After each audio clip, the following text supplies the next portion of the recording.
Last week, we created a EKS Kubernetes cluster in which we deployed some application,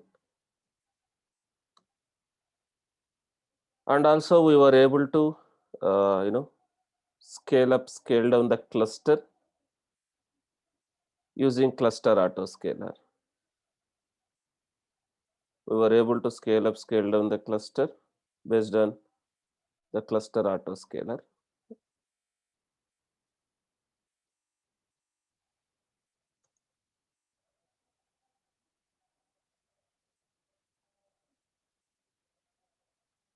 Today, we'll try to discuss about another concept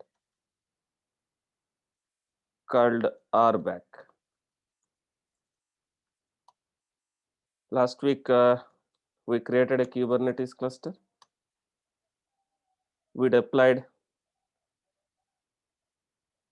some application.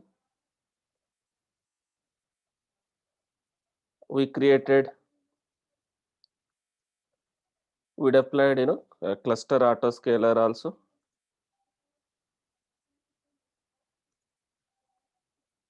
Which is, which will able to scale up, scale down the cluster. This based on if your cluster is running out of resources. And also we deployed some applications and we created a ingress rule. We deployed ingress controller.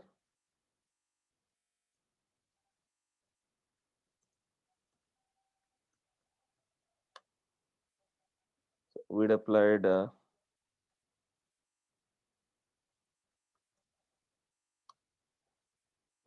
ingress pods, and the request is going to ingress. Ingress is routing the traffic based on the rules. Based on the rules which we have defined, ingress rules. So this is what we discussed last week.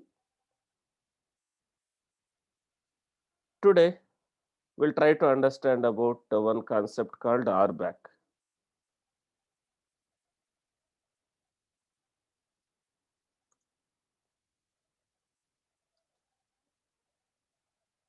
What is RBAC? Role-based access control. Role-based access control, right? So it's administration. It's completely administration, like who can do what within a Kubernetes cluster.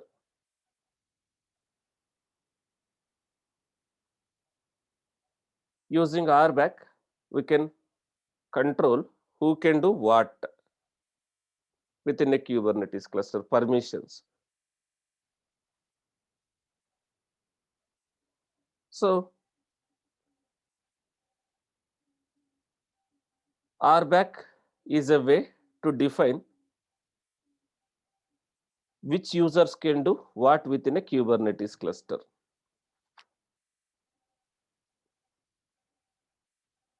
Yes, whenever we are making request to the API server, whenever we are executing any kubectl command, or whenever we are accessing, the Kubernetes cluster using Kubernetes dashboard, you make any request to the API server. Whenever we make request to the API server to deploy something in a Kubernetes cluster or to delete something in a Kubernetes cluster, whenever request is sent to the API server, first it will be authenticated.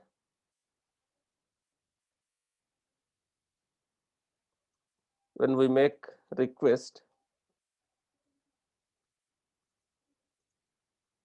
API server, first it will be authenticated.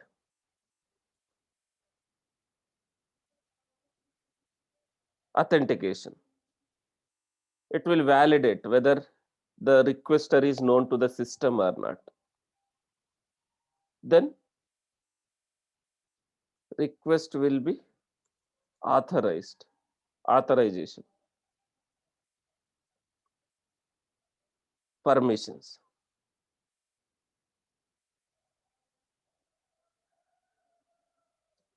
So Kubernetes supports a lot of authentication methods, right? IAM authentication as of now.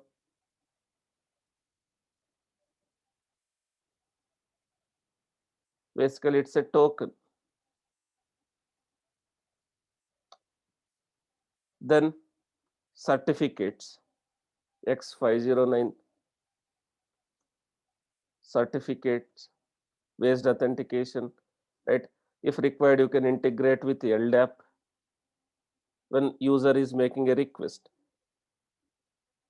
First request will be authenticated, then it will be authorized, whether the user has a permissions to perform that action or not, right? So authentication before it is authorized, right?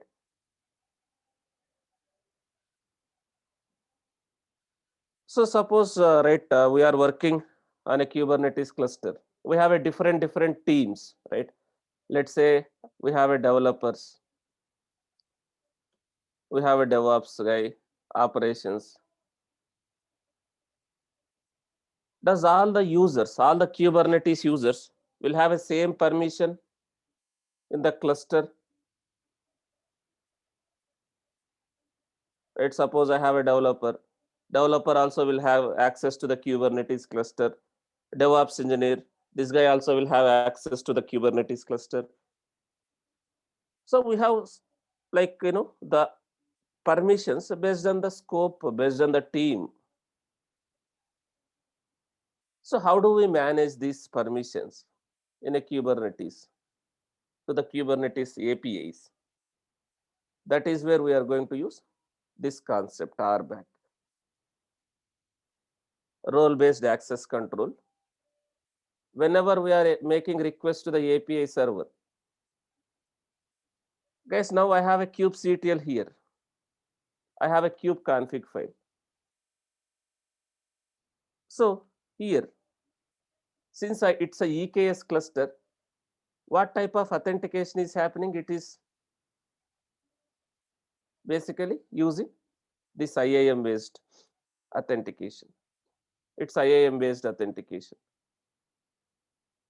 So when we configured this Kubernetes machine, what user I used actually? This client machine. This client machine, if you remember, we executed this command AWS configure. We have used access key and secret key. When I configured this one, what access key and secret key I have used? Did I use the normal user or the admin user, the root user access key and secret key?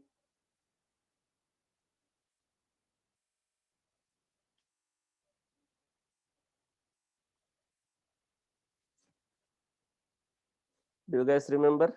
Right, when we try to get a kube config file, right? The root user. So since it's a root user, will it have all the access to the Kubernetes basically? So it has all the permissions. Whatever you are, in the Kubernetes cluster also, he will have all the permissions. Suppose you have a Kubernetes, a normal Kubernetes, the self-managed Kubernetes cluster, or if you have a Kubernetes cluster which is created using kops, right? Let me show that.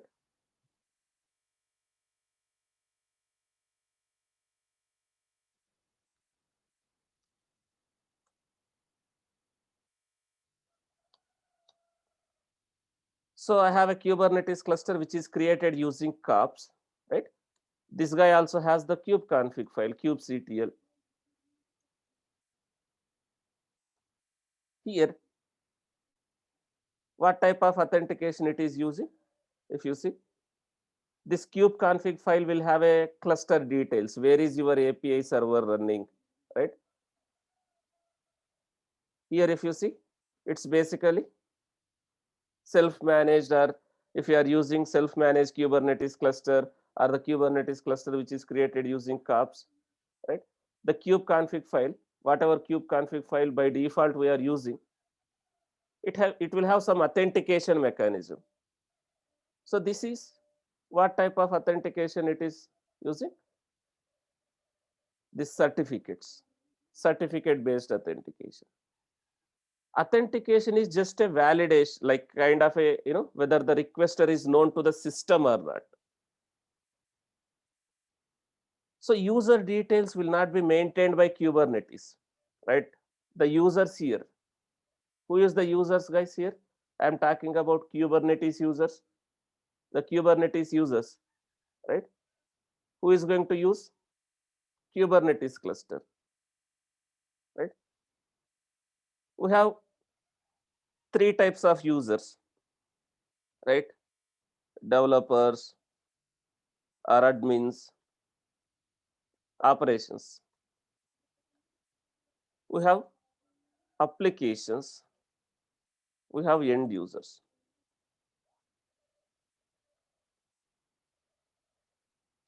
So end users, does end users require access to the API, Kubernetes APIs, or what is the role of end users in a Kubernetes cluster? What is the role of end users in a Kubernetes cluster? What they will do? End users will just access the application. End users will just access the application which is deployed in Kubernetes cluster. End users will access just the application which is deployed in a Kubernetes cluster. How do they access? Do they need access to the kubectl or the API server and all? Right? Not required. They will access the application via services. They will access the application via services. The services, you created a load balancer or ingress, whatever, right, using URL. Who need access to the APIs? The Kubernetes cluster, the APIs, API server, right? Developers, administrators, or the applications. Applications also sometimes need access to the APIs. Like, we deployed metric server. We deployed, this cluster autoscaler. We deployed that Nginx ingress controller. Don't they need access to the APIs, Kubernetes APIs? Programmatically, they will access those APIs internally. So how are we facilitating access to the applications in Kubernetes? How are we facilitating access to the applications in a Kubernetes? Guys, IAM role is different. IAM role is basically for your AWS permissions. I am talking about Kubernetes APIs. You have a Kubernetes API. What we used, guys, when we deployed metric server, when we deployed Nginx ingress, what did we use? Service account. Did we use service account or no?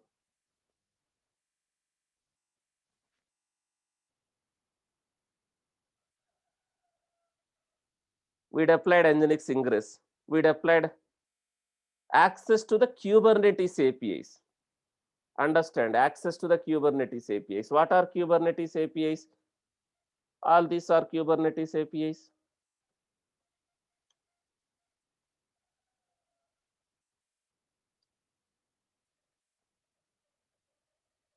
Like this.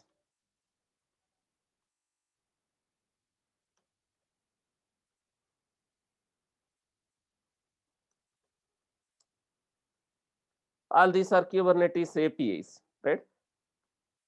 So when we deployed metric server require access to these APIs to see how many nodes are there, like how many parts are there, what is the part CPU utilization, memory utilization, right?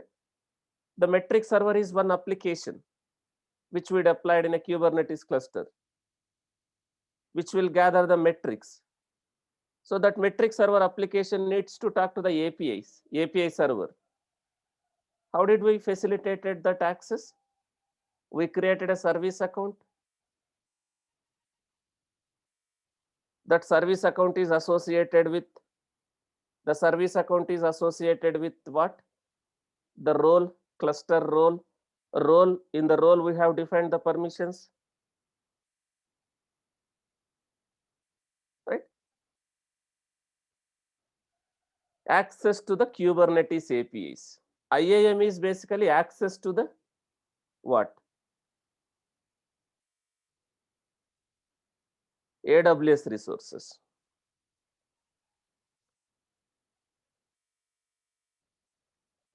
So now we have applications, and we need like developers or admins also need access. Developers or admins, basically the operations team, DevOps team, need access to the Kubernetes cluster. Why do they need access to the Kubernetes cluster, developers or DevOps guys?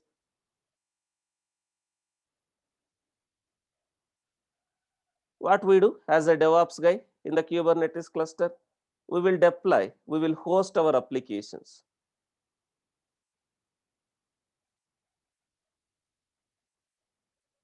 So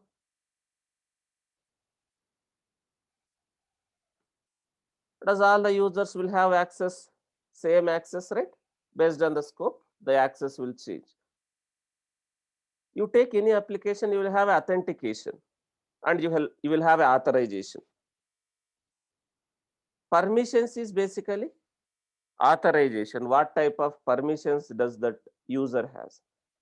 Authentication is just whether the requester is known to the system or not. Whether the requester is known to the system or not. So users will be managed outside of Kubernetes cluster, right? Suppose you have a LDAP. LDAP has all the employee details. It's not outside of the Kubernetes authentication. You can validate, you can give access, you can perform authentication based on the certificates. You can use IAM based authentication, or you can integrate with LDAP for an authentication. So authorization is basically here within the Kubernetes cluster. Now if you see, it supports lot of authentication. When I created a Kubernetes cluster, self-managed Kubernetes cluster, or the Kubernetes cluster which is using KOPS, if you see the kubeconfig file, the kubeconfig file will have all the details to connect to the Kubernetes cluster. Kubeconfig file will have a cluster details. Where is your API server running, right? What is your cluster name? The user. So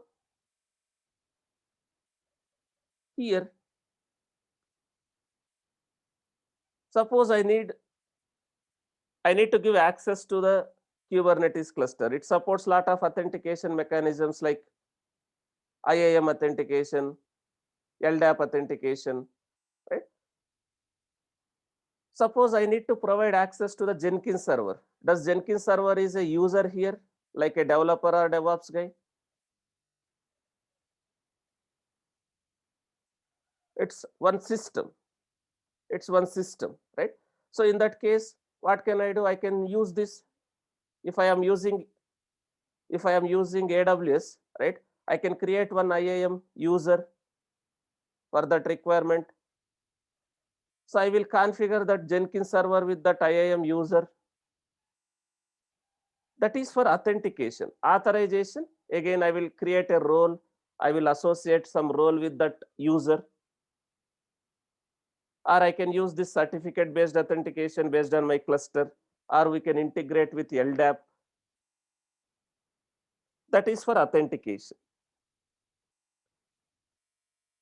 When it comes to authorization, we will define within a Kubernetes cluster. Now, let me take this scenario, right? So we have like these kind of requirements, access to the users based on their role, based on their group, right? So as I told already, there will be three types of users who need access to the Kubernetes cluster. One is developers and admin teams, users that are responsible to do administration tasks, the development team and admin team. The end users. What is the role of end users? Users that access the applications deployed on our Kubernetes cluster.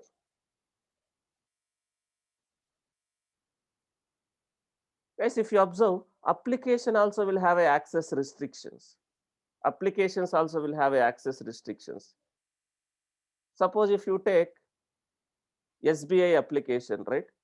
Suppose SBI internal application. If manager logs in with his credentials, he will have some different kind of a permissions.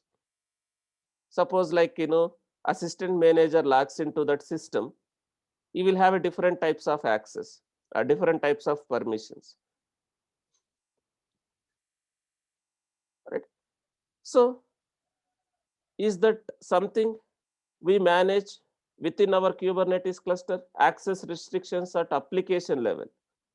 Applications also will have a access restrictions, right? Suppose you have a SBI application, if manager logs in with his credentials, he can perform lot of operations.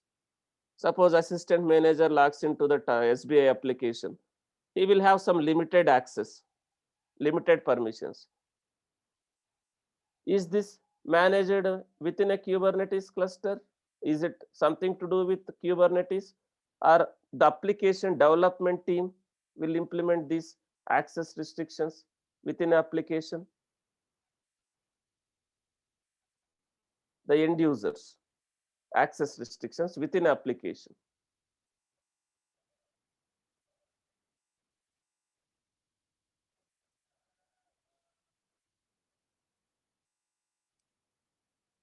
So at application team, at application level, they will have their own authorization, right?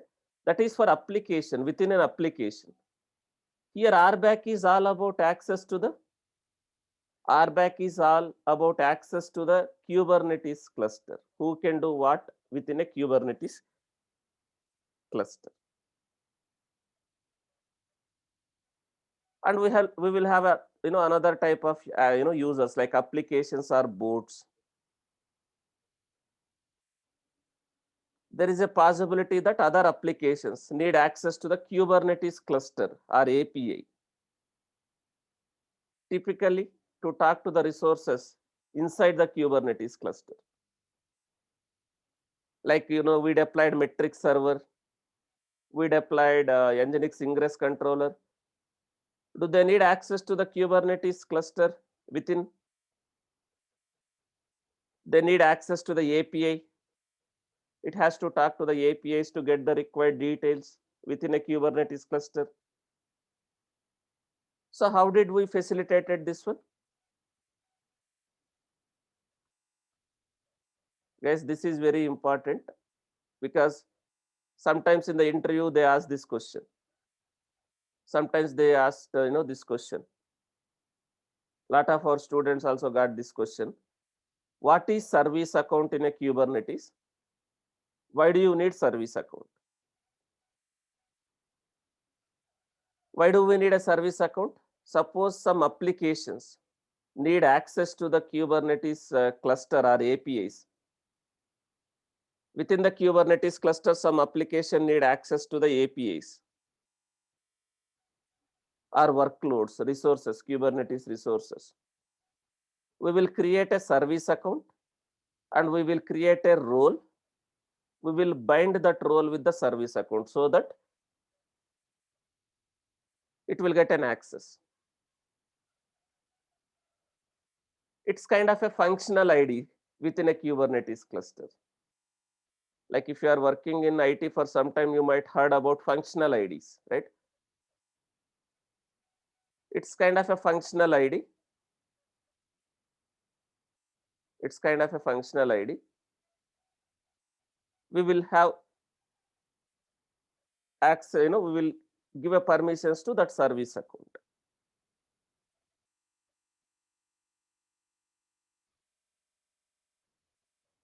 Now RBAC is based on three concepts, guys. RBAC is based on three concepts. One is verbs, another one is API resources, subjects. Broadly, RBAC is based on three key concepts. One is verbs, one is subjects.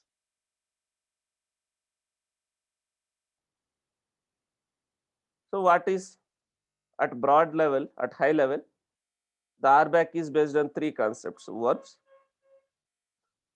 subjects,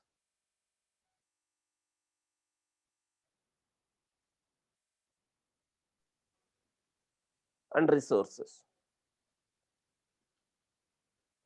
Verbs. What is verb? Permissions, right? Action. Verb is basically action. Action or a permission.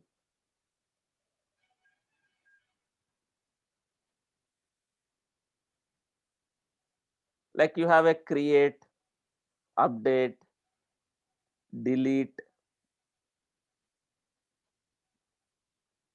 like get, right? The permissions, like create permission, update permission, delete permission, get permission.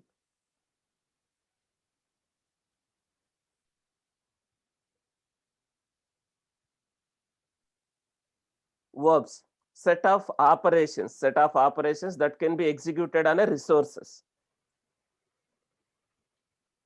Set of operations that can be executed on a resources, like a CRUD operations. Create, read, update, delete, right? Set of operations that can be executed on a resources. What is resources here? Resources are API resources in Kubernetes. Can I call pod as a API resource? Can I call deployment as a API resource? Can I call service as a API resource? All the Kubernetes objects. All the Kubernetes objects.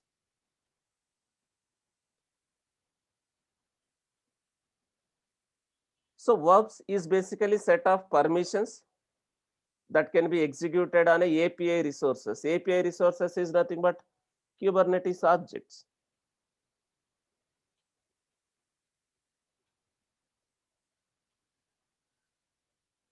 Kubernetes objects are workloads or resources.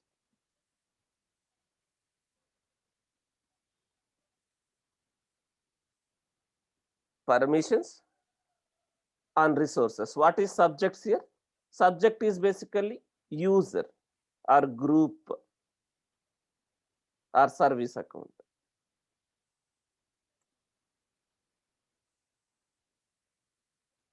Who?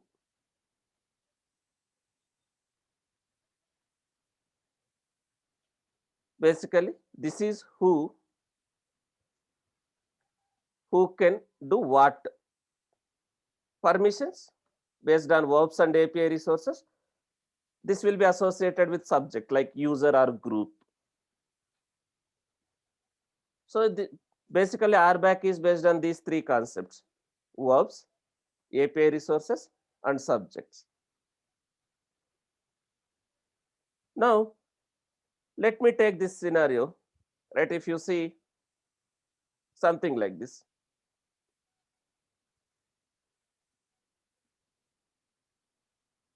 authorization, right? Authorization. I am for, here Kubernetes is basically, in Kubernetes, we will manage authorization, permission. If you see, by looking at this, we are creating a role. Now, what permissions we are giving in this role, we are defining. If you see, it has verbs, resources, right? resources. For what resource I am giving a permissions here? If you looking at, by looking at this, only for a parts, what permissions I am giving? Just list, get, create. List, get, create. And if you see here, there is a role binding. There is a role binding. We are creating a role, we are binding that role with the subject.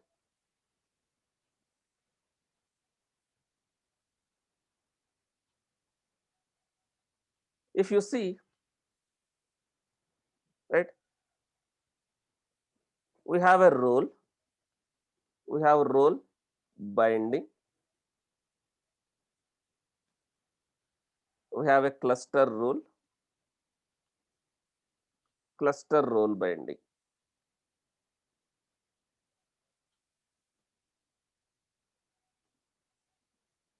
So role we are defining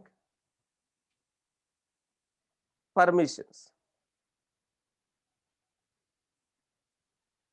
Guys, you have something like this: kubectl, describe, kubectl, get, right? Basically, list is nothing but it is going to, we can get something like this. It will list all the parts. Suppose if you want to see more, right, you will execute something like this: describe, that is like in detail, right? So these are basically like list is going to list all the parts. This get we can detailed out the operations, the permissions.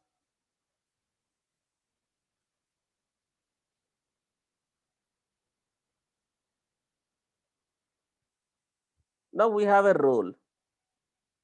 What are we trying to do with role binding here? If you see, we have a role where we will define the permissions and a resources,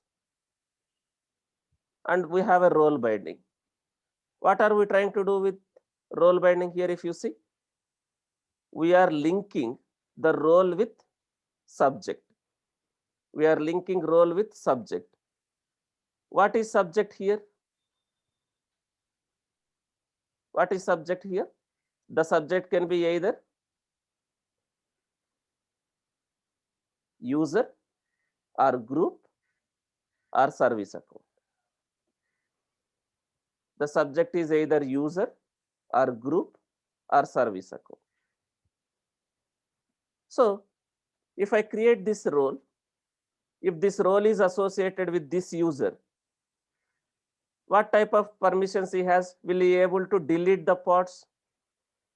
If this user try to execute some Kubernetes commands,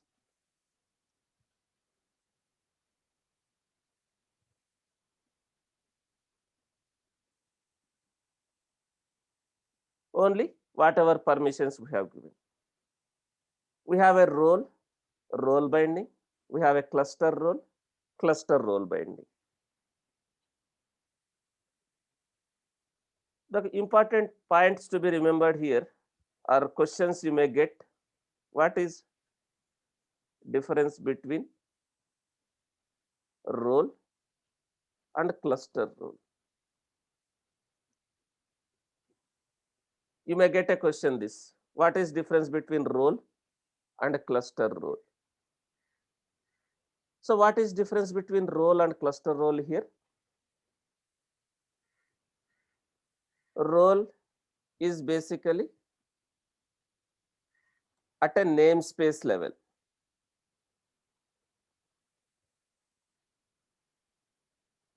If we have to manage permissions at a namespace level,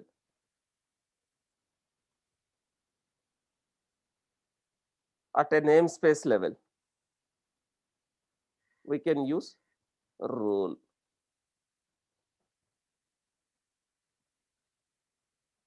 With role binding,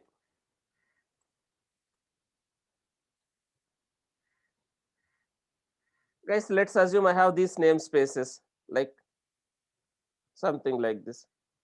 Just to give an example, I have kube system namespace, I have maybe like this Nginx ingress namespace. I don't want to give access to the pods within this namespace. Within this namespace, I want to give access to objects.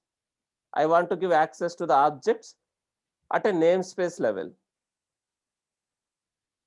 I want to give access to the objects, Kubernetes objects at a namespace level. I want to manage permissions to the objects at a namespace level. What we need to use?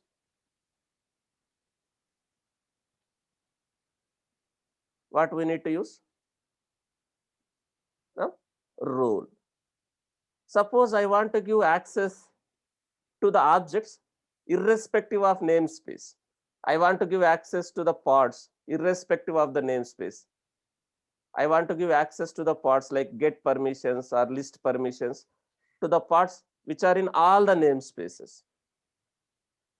Irrespective of the namespaces, if I want to give permissions, what I need to use? The cluster role. The cluster role with cluster role binding.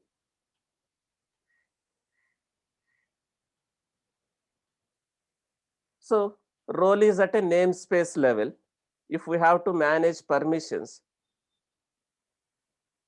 to the Kubernetes objects,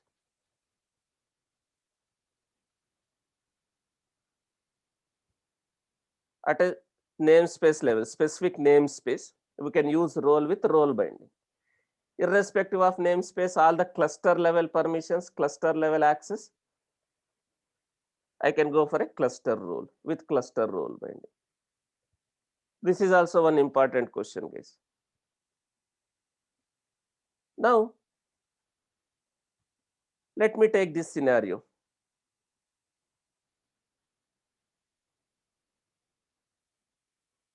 As I told already,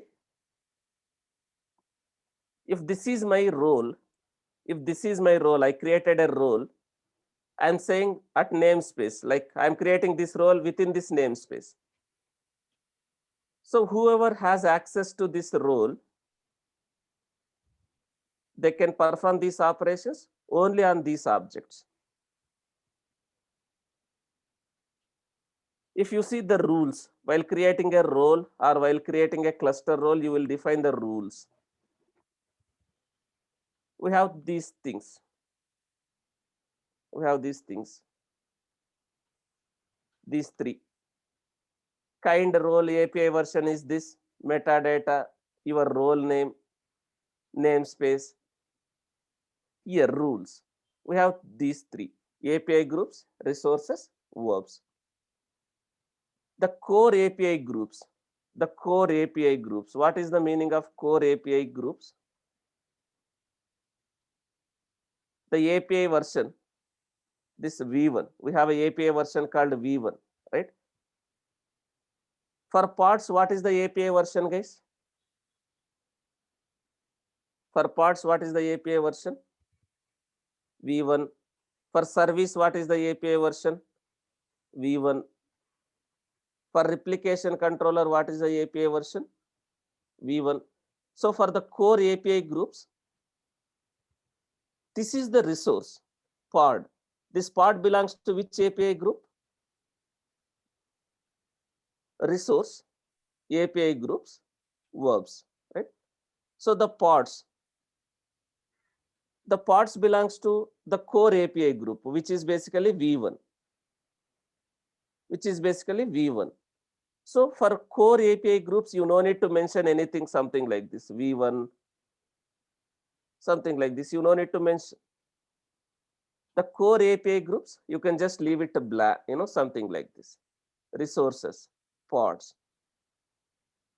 What permissions? Get, watch, list. Suppose I want to give update and delete permissions, something like this, update, comma, delete.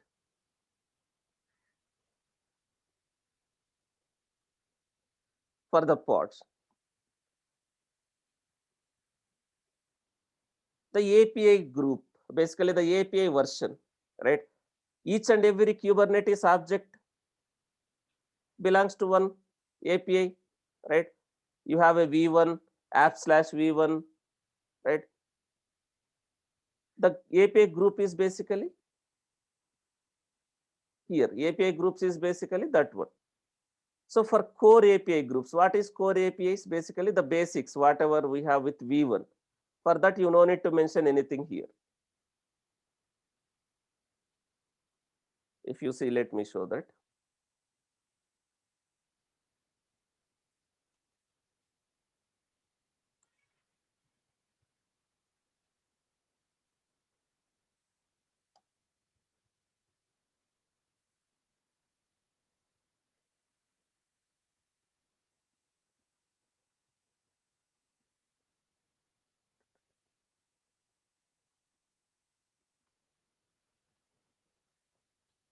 If you see this command, if I execute, right?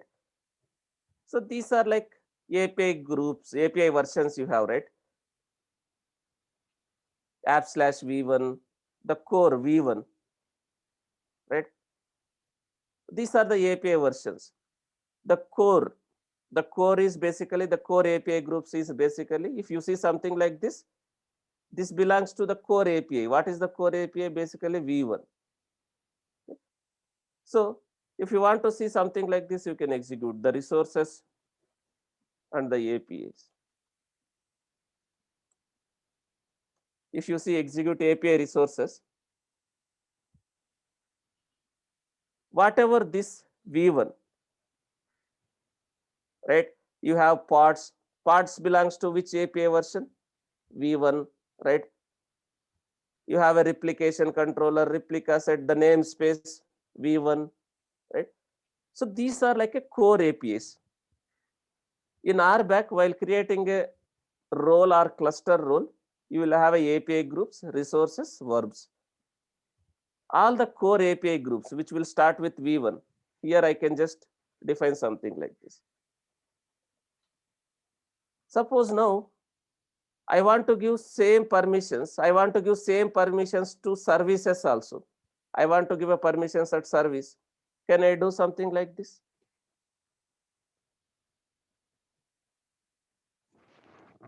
Now, does this user will have a permissions to service object? Something like this. Get, watch, list, update, delete. Suppose you want to give a different set of permissions. For service, you don't want to give a delete permission. What you can do, guys? Suppose for service, you don't want to give a delete permission. What you can do? I will repeat this section. Here, something like this. Now will he get a, for parts, he can, he has a delete permission. But for services, does he has a delete permission now?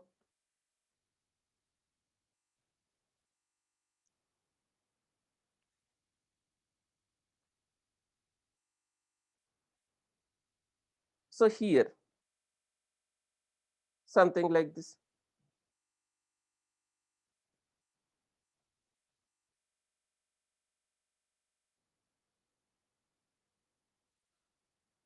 So you can use based on this API. Suppose now, if you see, right,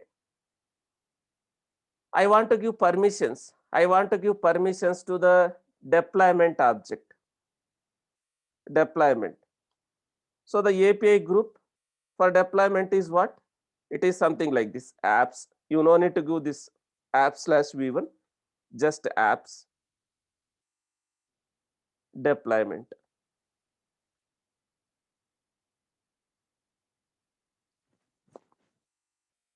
Something like this.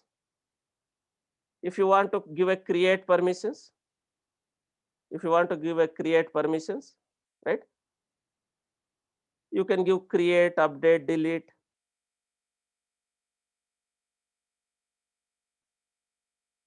All those things.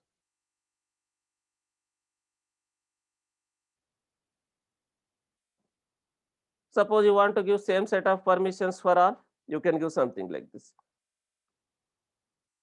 Suppose if I give this API group star resources star, verbs star. What does it mean?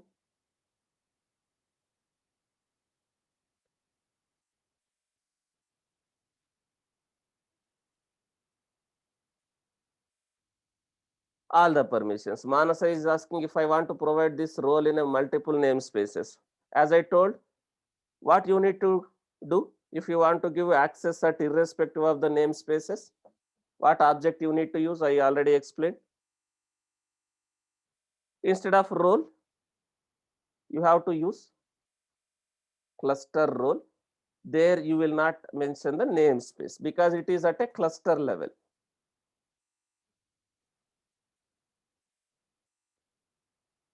It is at a cluster level, you just create a rule. So do we have a two API versions for a same resource? First of all, do we have a two API versions for a pods? Do we have a two API versions for a deployment?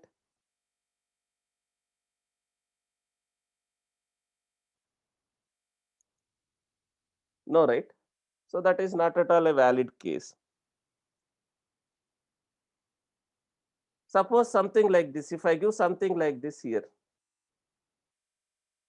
is it going to be valid? Like, will it allow? Does deployment belongs to core API group? If I try to create a role, something like this, it will not work.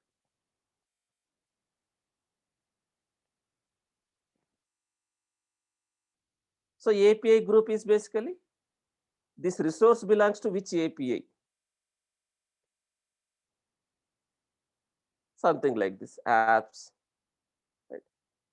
If you see the role, whatever roles we already used, right? Let me show that.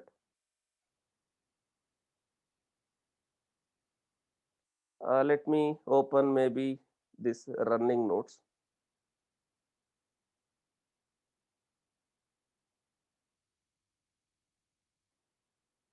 We deployed cluster autoscaler, right? We deployed cluster autoscaler.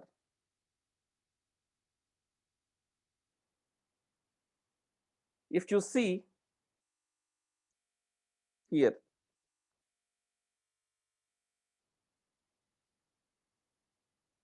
what we created? First, what we created? We created a service account. Then what we created? A role. What permissions we are giving? Create, patch, for pods, create, right? For endpoints, right? Get and update, right? For nodes, watch, list, get, update, right? Then if you see the stateful set, replica set, and daemon set, what is the API group? Apps. For stateful sets, replica sets, daemon sets, what permissions we have given for a cluster autoscaler? Just watch and list and get. If you see, we have given all the permissions, required permissions. Then how are we binding that cluster role, whatever we created with the service account? What we used? Cluster role binding.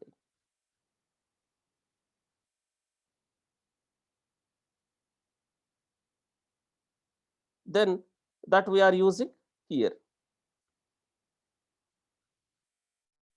with the subject, right? So based on the requirement, based on the scope, we need to define the role, cluster role. How we need to know which resources need to give a permissions, right? You are a DevOps guy. Developer is there, and you are trying to create a role or group. Basically, you are trying to create a group, or you are trying to map, the developer name, developer credentials with, RBAC. So you have a requirement, right? You will get a requirement. This development team should have access to only this. You will give permissions based on that. Suppose if you see, you don't, create a cluster role. You don't create a cluster role binding and deploy Nginx Ingress. Will it work? Your Nginx ingress controller, you don't create a role and role binding. You just deploy without role and role binding. Is your Nginx ingress controller application will work? Then how do you solve the issue? Your application will not work. If you see the logs, it will say permission denied. You need to give the permissions, required permissions. That is based on the requirement. What permissions is required? You are going to give all those permissions.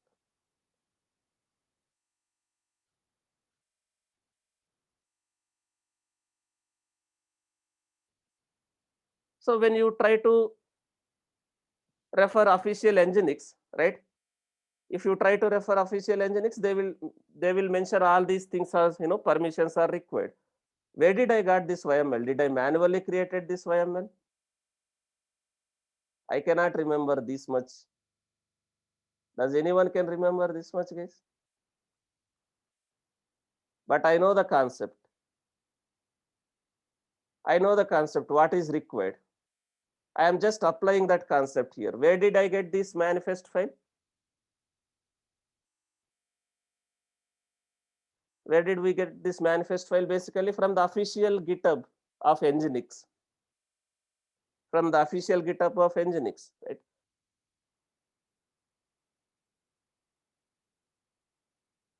So concept is important. Don't by heart anything, right? Concept is important. What are we trying to do? You are just copy pasting this manifest, but you should know what we are trying to do with this manifest. What is this cluster role? What it is trying to do? That is more important.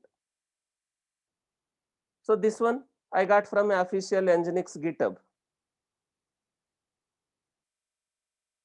But why do we need? That is more important. Suppose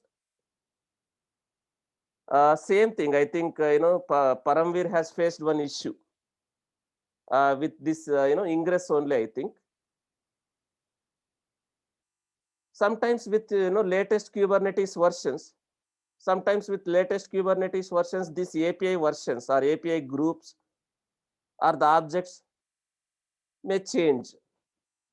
In that case, same manifest, will it work if the API group is modified?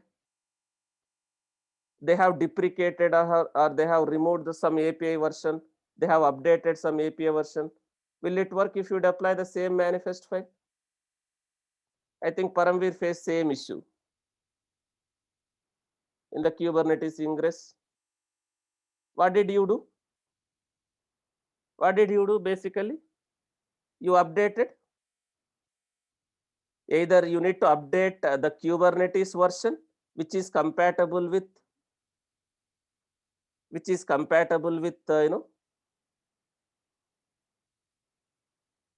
this API groups, or you need to update this API groups based on your Kubernetes version, right? So this ingress class networking.k8s, this one is not, if you see here, the ingress class,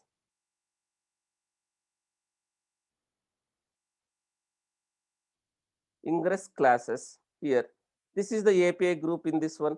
If you are using different version, you may get that issue.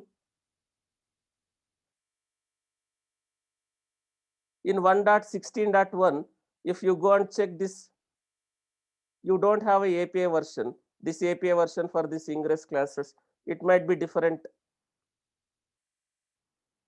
In that case, what you might have to do? You have to change this YML, or you have to change the Kubernetes version which is compatible with that API groups, right? The concept is very important. Now we are using role, cluster role, role binding, cluster role binding, just to give a permissions to the Kubernetes objects. I deployed this one. I created all those things. So this cluster autoscaler will be able to talk to whatever APIs which is required to talk. Suppose if I don't create this role, and if I don't bind this role, If I just deploy this application, the cluster autoscaler pod will run, but will it able to talk to the API server to check how many parts are there, whether parts are in a running state or whether parts are in a pending state?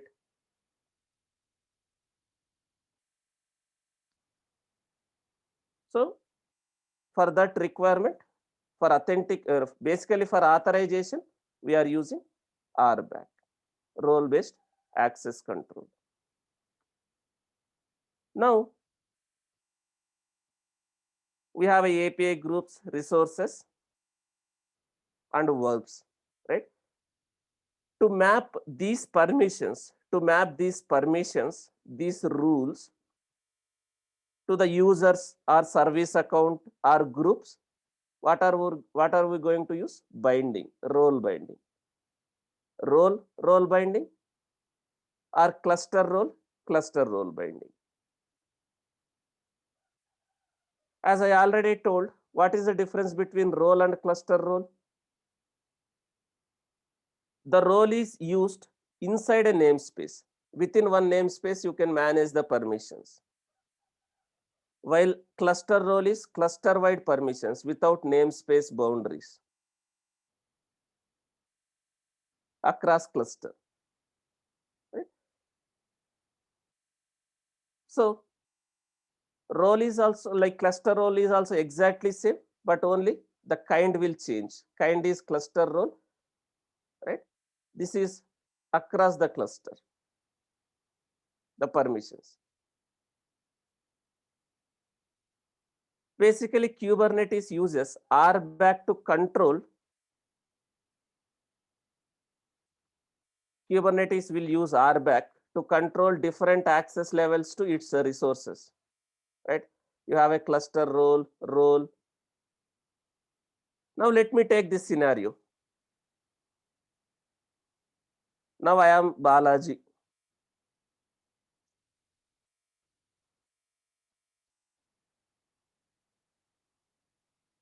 Let's take Balaji. I am a developer. Let's assume I am a developer. I am a developer. The goal for this, now the requirement is Balaji should have access to only, maybe let me take this default namespace.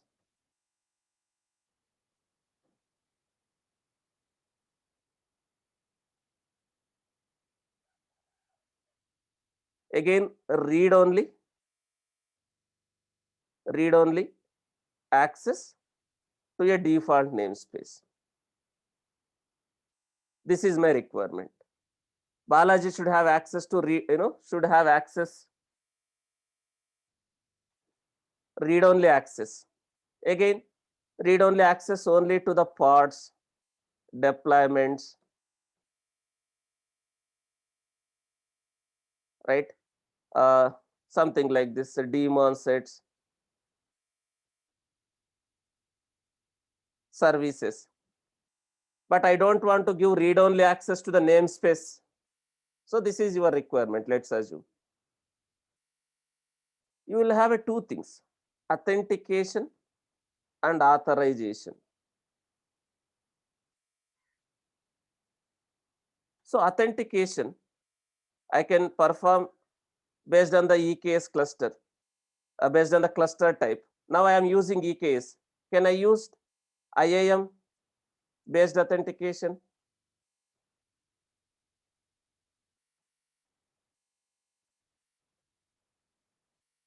Can I use IAM based authentication? Now I have a Balaji user. I'll create a IAM user called Balaji. Now I will configure my client machine, my laptop with that Balaji access key and secret key. So authentication will happen outside of Kubernetes. Now authorization. So I have a Balaji user. Now coming to the permissions, what I need to do? I'll create a role. I'll create a role binding as a Kubernetes admin. I'll create a role. I'll create a role binding. I will bind this role where I will give these permissions to this Balaji user, right? Or if you are using self-managed Kubernetes cluster, RBAC is same. If you are using COPS related Kubernetes cluster, RBAC concept remains same. There is no change in the RBAC concept. But Kubernetes supports different types of authentications. If you want to integrate with LDAP, you can integrate with LDAP. You will customize your API server. The API server will talk to the LDAP for authentication. Now API server is talking to the IAM. Now the default EKS. Now let me demonstrate that one. Now let me go to my laptop. This is my laptop, guys. I am a developer. Now I want to access that Kubernetes cluster. What software is required in my machine? This is my laptop. I want to access the Kubernetes. What software is required first? I have a kubectl. Now I have a kubectl, but will I able to talk to the Kubernetes cluster if I just have a kubectl now? Do you see, am I able to talk to the Kubernetes cluster? This is my laptop, my terminal. Am I able to talk to the Kubernetes cluster?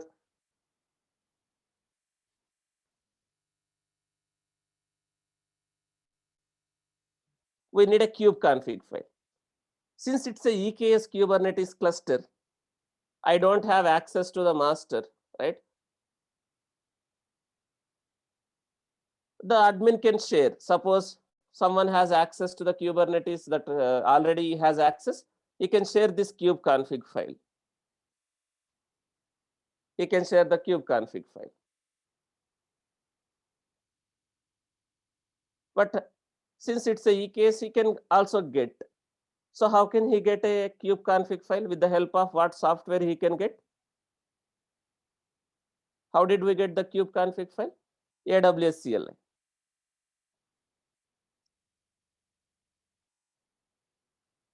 So I have a AWS CLI also. I have installed AWS CLI. Now, EKS is what? EKS is what? It's a AWS resource. EKS is what? It's a AWS resource. Now I have a AWS CLI. I can get kubeconfig file with the help of this command.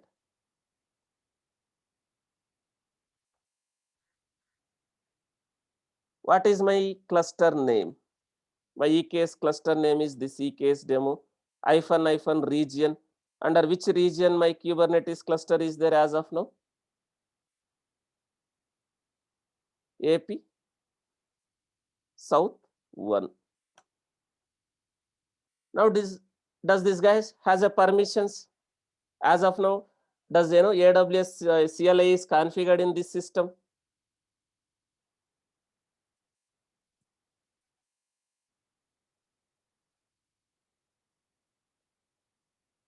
So I am a developer. Right? I will configure with my credentials, right? AWS administrator have given maybe, created IAM user. You have your own access key and secret key.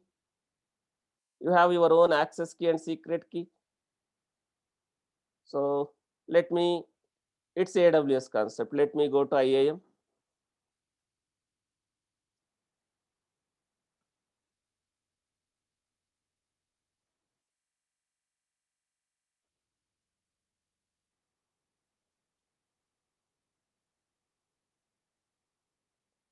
Guys, if I use these credentials, do we get these credentials? As a developer, are you going to get this AWS root, this access key and secret key?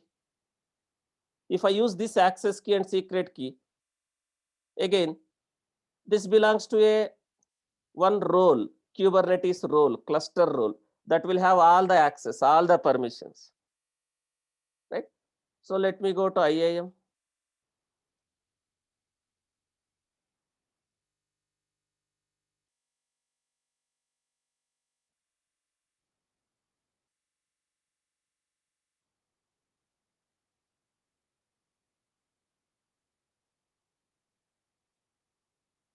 So let me get some access key.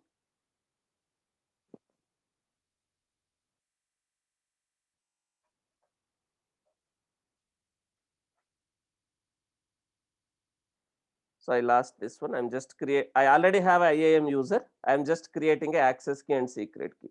If you don't have, you just create one IAM user.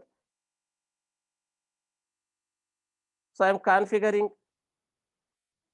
my system with my credentials,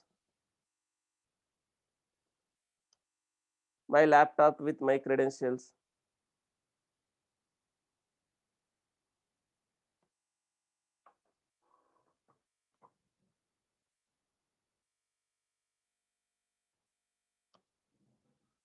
Default region AP South 1. I want to see in this in a table format. Now, if you see, I have configured AWS CLI. Now, what is the problem? Is it something to do with Kubernetes? Now I am getting some error.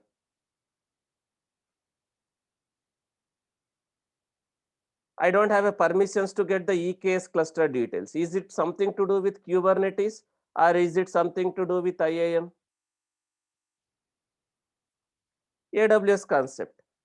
EKS is AWS resource. EKS is AWS resource. Do you have a permissions, AWS permissions to get these details as of now? No. What I can do as a AWS administrator? As a AWS administrator, what I can do? I will create one policy. I'll create one policy and I will attach that policy to the group which the user belongs to. AWS concept, right? So let me create a policy. AWS guys, this is nothing to do with Kubernetes.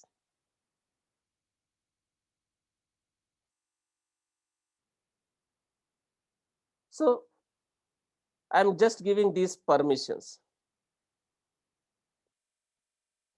Just read only permissions to all the EKS cluster or specific EKS cluster, that is depends on your requirement. Now I am going to give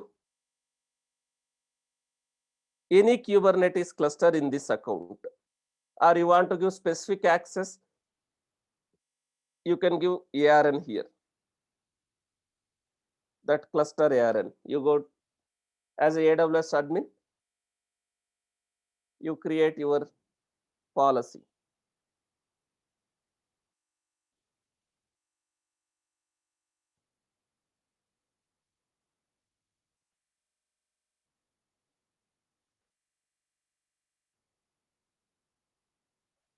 So this is my cluster, right? So this is the cluster ARN. So I'm going to give that here, the ARN. Now I'm giving access, read-only access to the EKS cluster.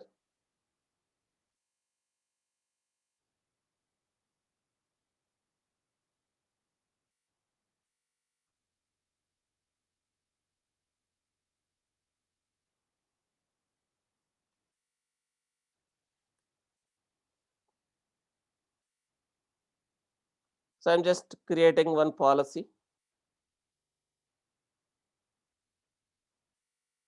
So I have this policy now. This AWS permissions, right? Now I will attach this policy to the user as a AWS administrator, or as a to the user, or I can attach that policy to the group. So if I attach this policy to the group, development group, so all the developers will have access to that EKS cluster. I'm just attaching that policy. Now, let me see.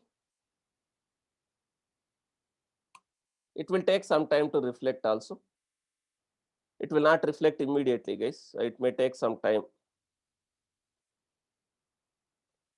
If you see now, AWS, EKS, list clusters. Still, I have given a read-only permissions, but still I am not getting access. It will take some time.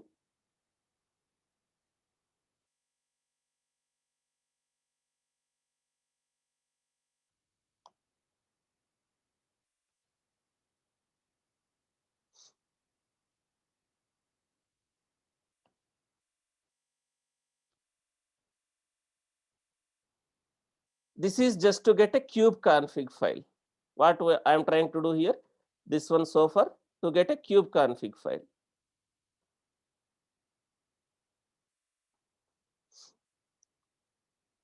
So this is the user, Balaji, right? That user belongs to this group, the development group. The development group has these policies.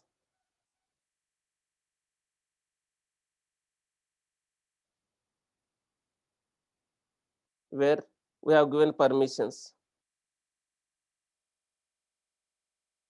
to this resource only. We have not given for all the clusters, right? Let's wait for some time. It will take some time, guys. It will not reflect immediately. Now, do you see? Am I able to list the clusters as of now? I have a read-only permissions. Now, can I delete the EKS cluster with whatever permissions, AWS permissions I have as of now? No, right? So that is AWS concept. I don't want to waste much time here. Now let me get the kubeconfig file.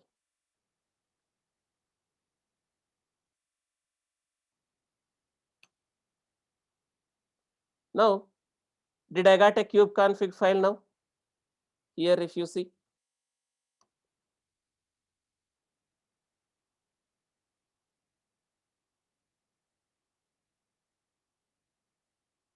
Now, I can execute the kubectl commands.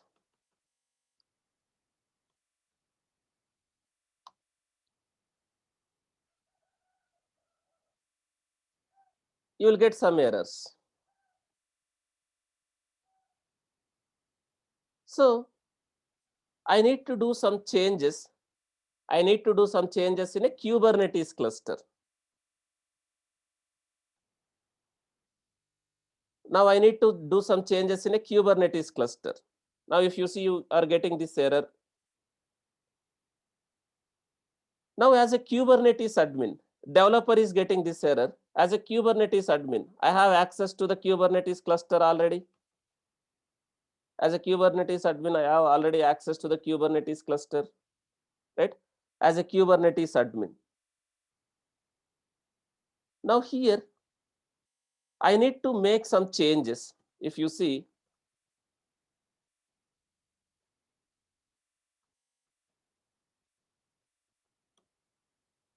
here, I have one config map, AWS authentication in a kube system namespace. AWS authentication. There is a config map in the kube system namespace. The API server is internally using this config map. Now I need to update this one, right? So I will edit this config map.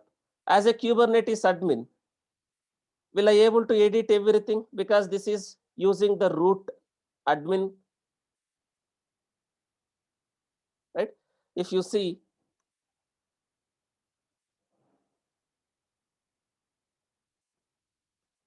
in the, right? So we are using some role. This role has all the permissions. This cluster role, we are using, we are using this role internally. This role has all the permissions. I can manage everything. Now let me edit that config map.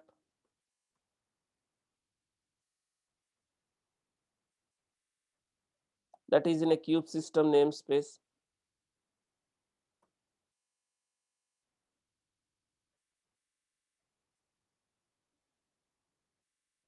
As a Kubernetes admin, I am doing. Now here,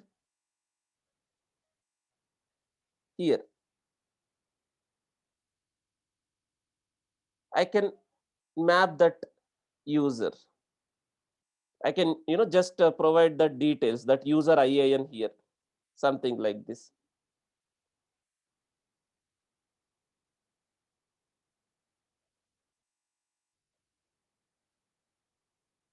One second. Something like this.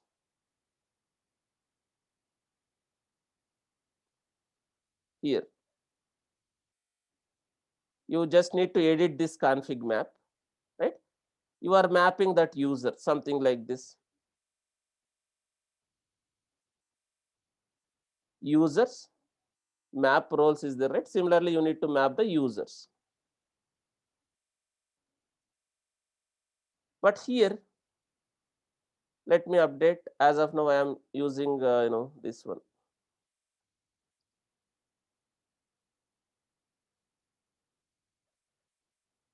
Let me get user ARN. That user ARN, I have a user. This user ARN.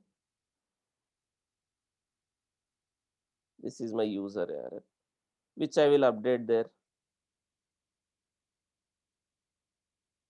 Now it is going to use IAM based authentication. Now the Kubernetes API server is referring this one. It is going to use IAM based authentication. Username is Balaji. Right? Now, as a Kubernetes admin, I have done these changes.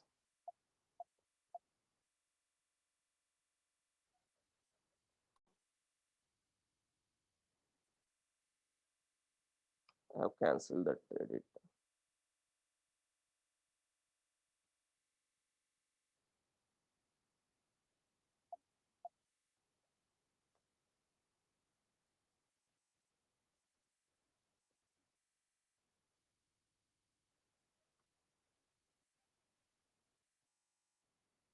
Let me make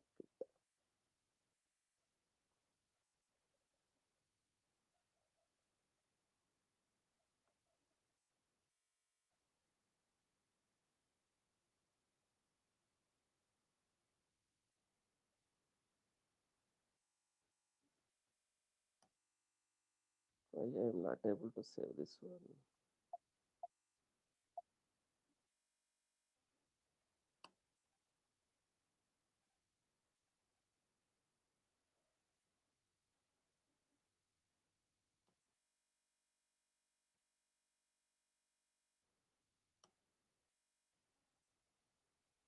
My changes are not getting saved. Why it is getting cancelled? Let me make changes again. I think I need to give that semicolon again.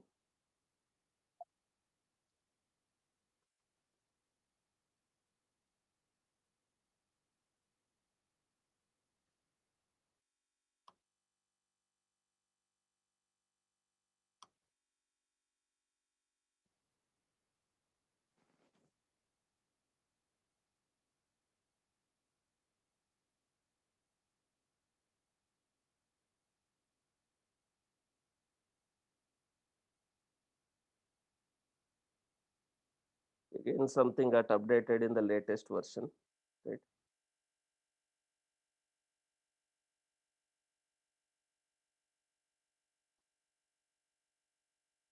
I need to refer again this.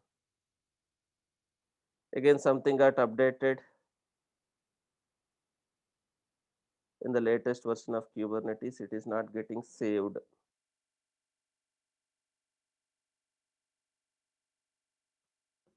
Or let me do one thing. Instead of this, kubectl get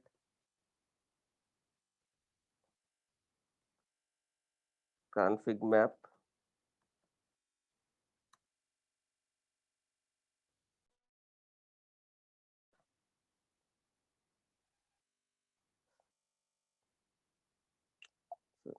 I have not given the name, right? Edit config map.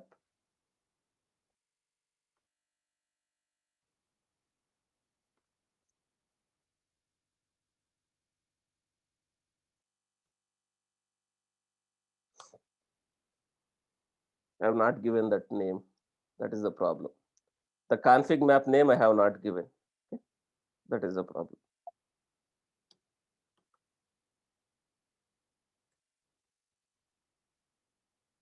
So this config map has been used internally by the API server. It is going to use IAM based authentication. As a Kubernetes admin, I have done this. Now here as a developer, now he will be able to execute, but does this guy has a permissions? Is any role is mapped with this user? Do you see he is able to get the pods? He is able to get the namespaces. He is able to talk to the API server. Authentication is happening. He is able to talk to the API server, Kubernetes cluster. But does this guy have any permissions now? He is able to see anything? Authentication is happening.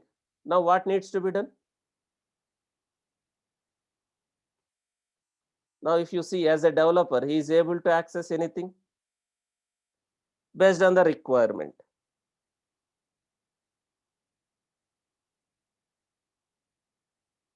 Now I can give a permissions. Now as a Kubernetes admin, now how can I give permissions to that user now? Here, what needs to be done?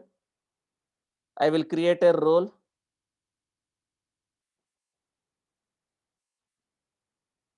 I'll create a role and role binding, something like this. I'll something like this, right? If I give star, what does it mean, guys? All the permissions. Again, to some namespace. If I don't want to give all the permissions, I can give a specific permissions, something like this. Let me take this one. The username is Balaji.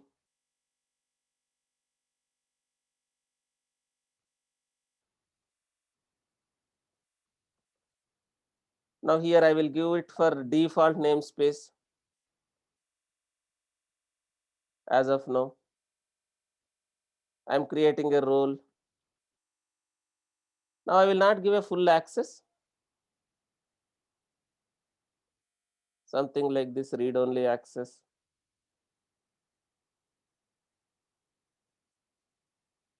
Here I am mapping that role with that subject.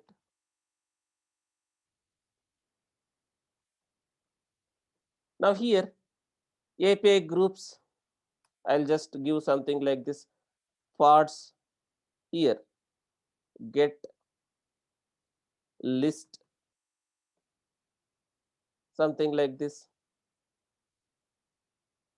Just I'm trying to demonstrate create, but I'm not giving update and delete, right? So let me apply this role as a Kubernetes admin. I'm creating a role. Now we have a role. We have a role binding. Now, will he able to execute this does this guy will get an access now? He is able to get the parts now. Now, do you see he is able to get the parts here as a Balaji? Now, but will he able to get deployments? Does this guy has a permissions to deployments? As of now, read only permissions also. Do you see? This guy doesn't have a permissions. Now, he has a read only permissions to pod, but will he able to delete?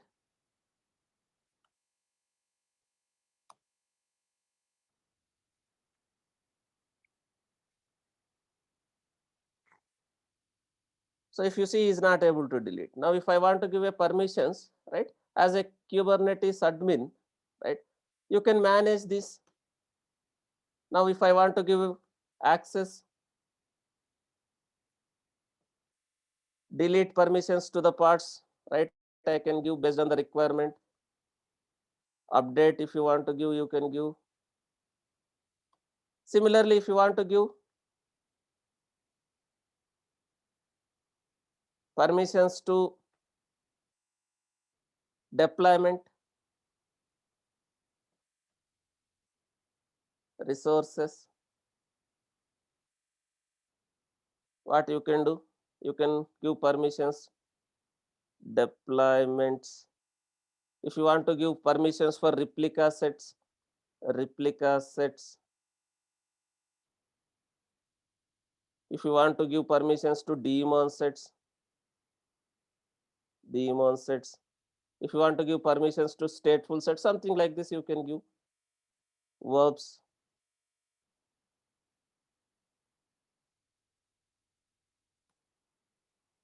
What type of permissions? Again, verbs, right? Get,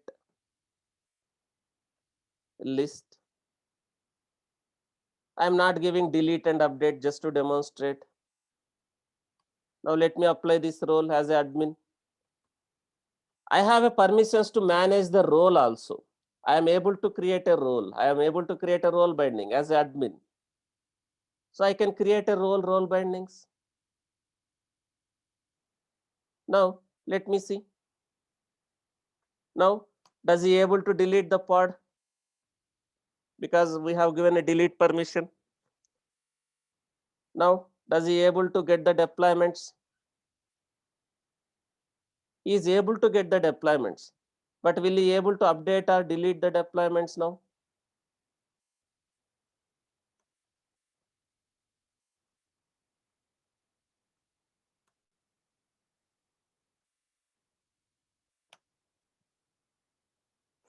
So this is how we can manage permissions, guys, RBAC, right? So we are using IAM based authentication. I will share one video where I am using certificate based authentication. The Kubernetes cluster, which is created using COPS, right? There we are going to generate a certificate. We are going to use that certificate for authentication. Instead of IAM authentication, there we can use certificate based authentication. So I will share that video, right? Go through this and practice RBAC also. Concept is very important, guys. Even though we discuss this much, in the interview, they may ask what is role binding, or they may ask a question like, how can you manage permissions to the Kubernetes APIs? They may ask these kind of a questions. Concept is very, very important. Okay. So we'll continue tomorrow. Tomorrow I am going to start with Helm, guys. Tomorrow I am going to start with Helm, right? So we'll continue tomorrow. Okay. Try to practice whatever we are discussing, and we'll continue tomorrow.